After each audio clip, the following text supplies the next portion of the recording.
Ya, eh, kita memang sangat memberikan perhatian yang besar kepada pelaksanaan Undang-Undang 11 tahun 2004, Undang-Undang yang di dalamnya mengatur soal pembagian hasil minyak dan gas termasuk pengelolaan.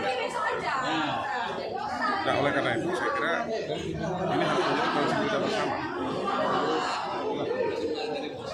Pertanyaannya, apa yang perlu kita lakukan? Pegangan kita adalah Undang-Undang Nomor 11 Tahun 2004, pengelolaan minyak dan gas yang dikelola bersama oleh pemerintah pusat dan daerah. Dan di Aceh dibentuk semacam BP Migas. Karena dulu di pusat ada namanya BP Migas, sekarang kan bukan BP Migas lagi, sekarang SKK Migas.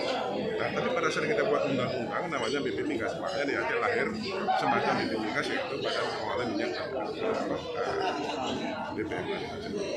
Nah, bagi hasilnya itu kita tidak tergantung pada peraturan pemerintah yang lain, karena undang-undang ini adalah undang-undang yang lex spesialis.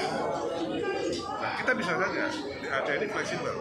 Bagi hasil itu bisa dengan pola gross split, bisa dengan pola profit sharing.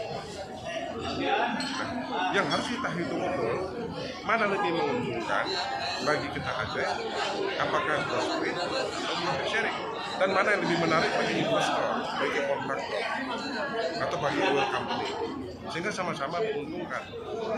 Tapi yang paling penting adalah jangan sampai kita di Aceh ini tidak diikutsertakan dalam perhitungan bagi hasil, dalam penyusunan rencana kerja, termasuk dalam pengawasan.